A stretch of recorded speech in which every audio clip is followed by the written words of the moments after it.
आया प्यूरिन के सामने पैरामिडिन आया, जी के सामने P आया तो प्यूरिन के सामने पैरामिडिन आया, यानी जितनी बार प्यूरिन आया उतनी बार पैरामिडिन आया। इसका मतलब प्यूरिन और पैरामिडिन का नंबर हमेशा एक डीएनए में बराबर रखते हैं, कभी भी कम नहीं हो सकता है, क्योंकि जितनी बार A आया होगा ना, मान के चलो A आया तो एक बार फिर से उसके सामने T आया होगा ना, यानी एक प्यूरिन आया तो एक पैरामिडिन आया।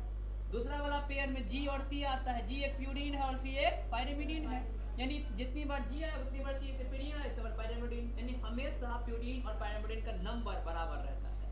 इसका मतलब कभी भी आप प्यूरिन बटे पैरामिडिन करोगे तो एक ही आएगा, किसी भी बराबर नंबर को डिवाइड करके कितना आता है, एक आता है। तो हम अगर प्यूरिन का संख्या बटे पैरामिडिन की संख्या को भागा करेंगे ये पैरामिडिन तो एक आएगा, ये फिक्स बात है ना। और क्या बताए, इस स्ट्रक्चर बना हुआ एडेनिन का, ये गुआनिन का, साइटोसिन का, थाइमिन का, साइटोसिन का। देखिए 2,4 डाइऑक्सी 5 मिथाइल को थाइमिन कहते हैं और 5 मिथाइल यूरासिल में 2,4 dioxy 4 amino 2,4 dioxy pyrimidine, 2,4 dioxy 5 methyl pyrimidine, ठीक है।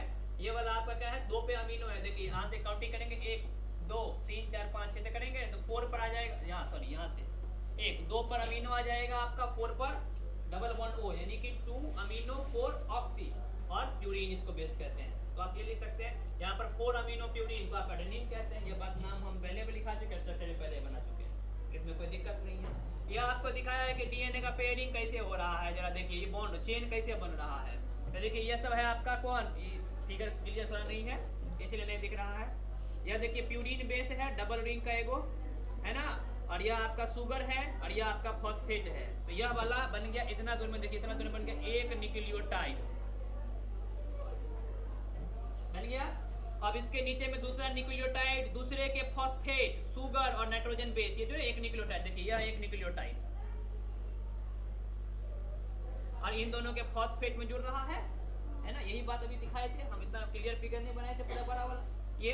और देखिए यह चेन इस वाले चेन से ये जुड़ रहा है तो हाइड्रोजन बॉन्डिंग है यहाँ पर, ये वाला देखो हाइड्रोजन बॉन्डिंग है बीच में। यह इसमें देखो एक बेस है यहाँ पर, एक शुगर और एक फॉस्फेट, यहाँ पर एक न्यूक्लियोटाइड है, एक न्यूक्लियोटाइड दूसरे न्यूक्लियोटाइड से बीच में हाइड्रोजन बॉन्डिंग देखिए है।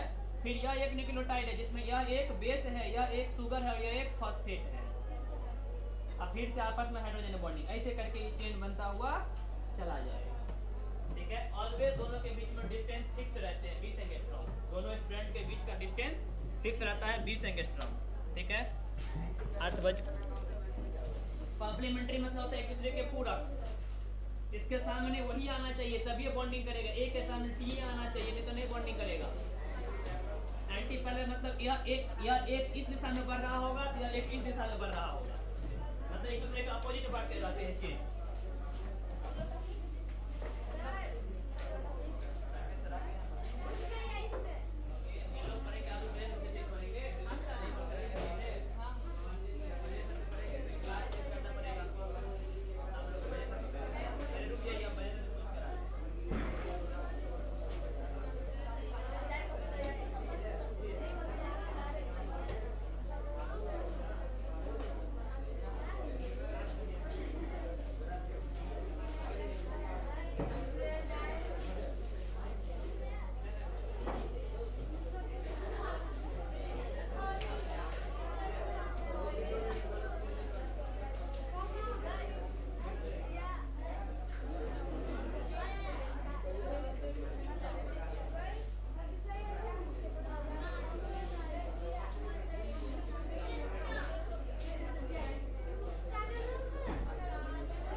अरे रिकॉर्डिंग पे कौन डाल दिया जी?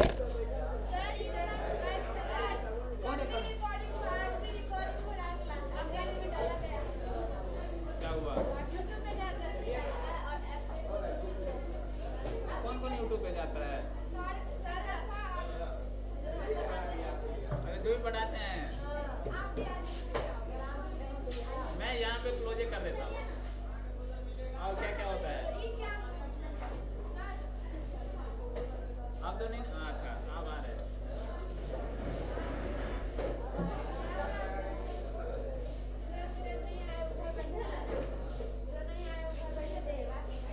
नहीं आए वो आप दूसरे क्लास में पढ़ाएंगे तो चलिए दूसरे क्लास में चलते हैं। नहीं हमको लिखना नहीं आता है। सेकेंड क्लास में शिफ्ट हो जाए। हमको इसमें कुछ गलती हो जाएगा तो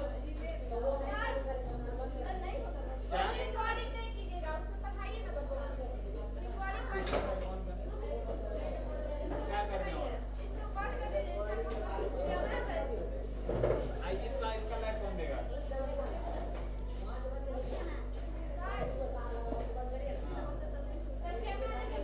हम पकड़े जाएंगे।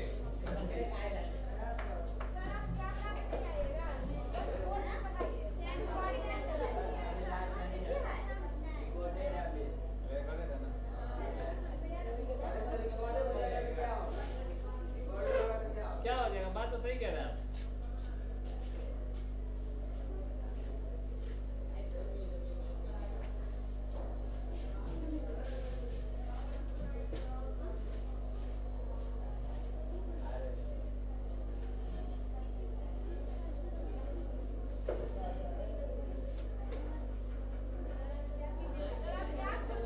अरे मोशन टेन शुरुआत करेंगे ये सोच रहे हैं तो फिर अब इसमें लिखने नहीं आता है। सो